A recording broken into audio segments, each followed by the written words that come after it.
Hey guys, welcome back to my channel and thanks for tuning in. So I'm back with another client Slay makeup tutorial for you guys, and FYI, this video is a little longer than my other client makeup tutorials, but I definitely think it will be more informative, so just grab your popcorn and we're gonna get right into it.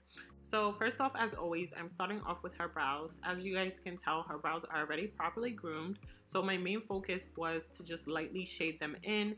The pencil that I'm using is the Anastasia brow definer in the shade Chocolate, and I picked this shade because the shade before it would be too light and the color payoff would be incorrect for her skin tone, so I just lightly held onto this pencil and a pencil that I got from my beauty supply to lightly fill in her eyebrows. And I know this step is not new to you guys, so I'm just carving out underneath her brows.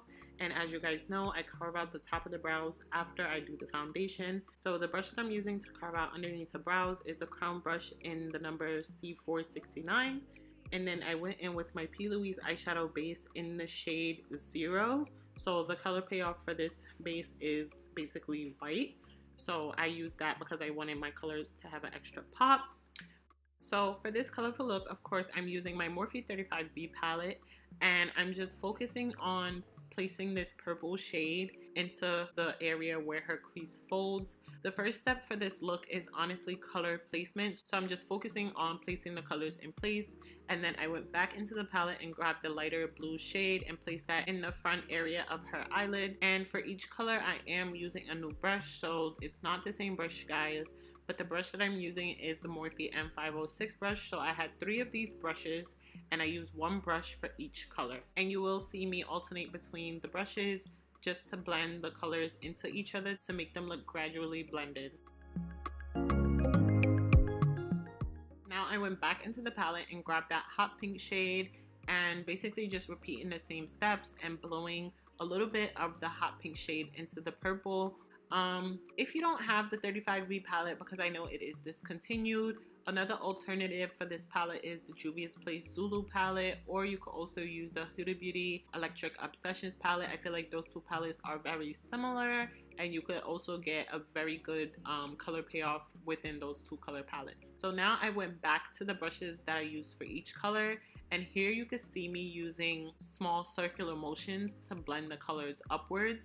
I blend the colors upwards so that way I could add a darker color into the crease, so that way I could have more definition after I cut her cut crease.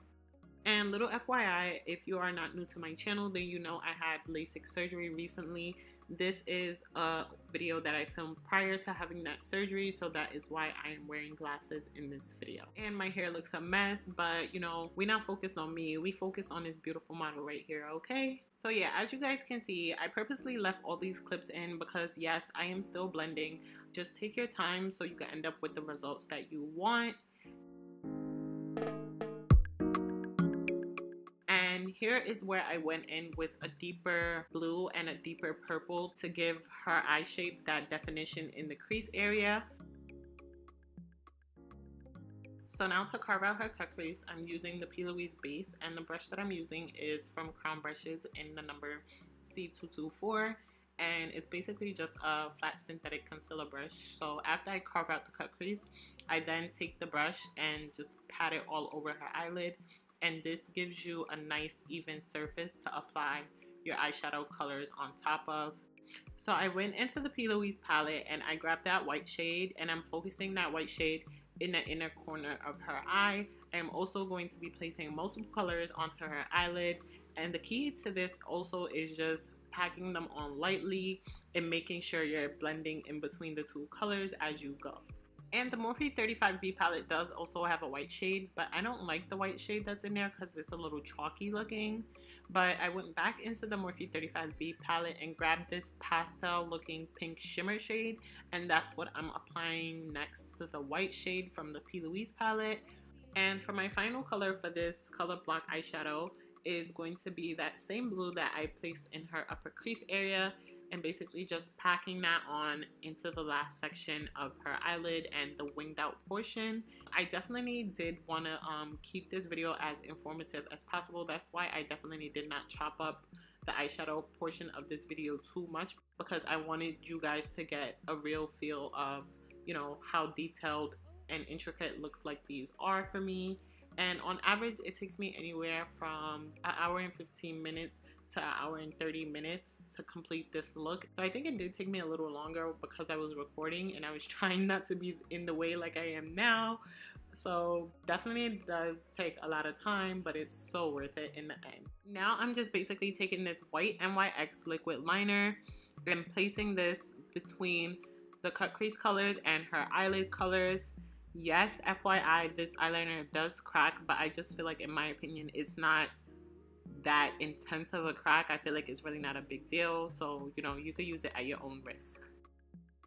And now I'm just applying her lashes with my lash applicator. Of course, I cannot apply lashes using my fingers, or even if I didn't have nails on, it just doesn't work for me. So I always use the lash applicator. But anyways, I'm using this Urban Decay glitter liner in Pyro, and basically just applied that on top of that eyeshadow just to give it a little sparkle.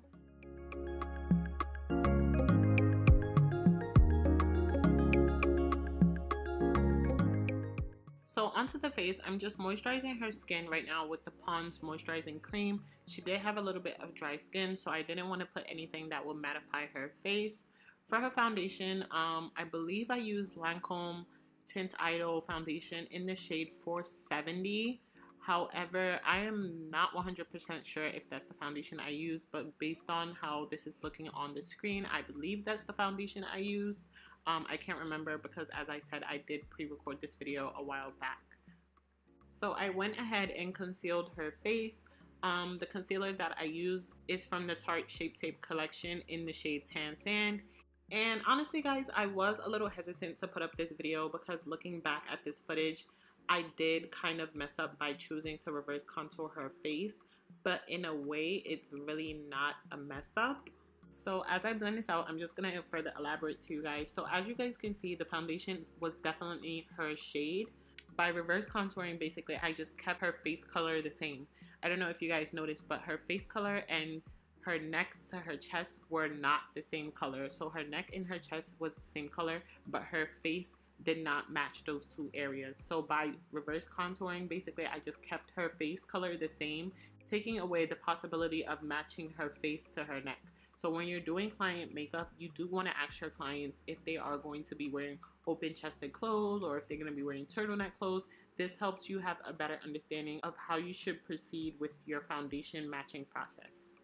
So to backtrack a little bit, I went in, added black liner in her waterline, and then I went back in with the purple and the pink shade and just added those colors underneath that black eyeliner. So now I'm just lightly contouring her face with the contour kit that I got from Black Radiance in the shade light to medium. And the brush that I'm using is from BH Cosmetics. And now I'm just dusting away all that little Mercier powder that I was baking her face with a clean taper brush that I got from e.l.f. Cosmetics. And for her blush, I used my all-time favorite blush that I got from Nars in the shade Taos. And this is one of my favorite blushes. I've been using it forever, and you guys probably saw me use it in a couple of my other videos, but you can't go wrong with this blush. To highlight her face, I used my Laura Geller Gilded Honey highlighter. I applied that to the apples of her cheeks, the bridge of her nose, and on her chin. And lastly, for lips, she said she preferred something light. So I went with MAC Lip Liner in Cork and NYX Butter Gloss in Creme Brûlée. She's like, can I ask you a question? Why does my nose run when I do my makeup? I'm like, I don't know. That don't have to like, it's just kind of like, what is going on? I can't like, but it's so nice. Oh my god. Oh. Yeah, it's like brighter. Yeah. This is the final look, you guys. Look at the Slay. Isn't she pretty? Huh? Thanks for watching. Don't forget to like, comment, and subscribe. And all the products that I use will be linked down below in the description bar, so be sure to check that out. And I'll see you guys in my next video.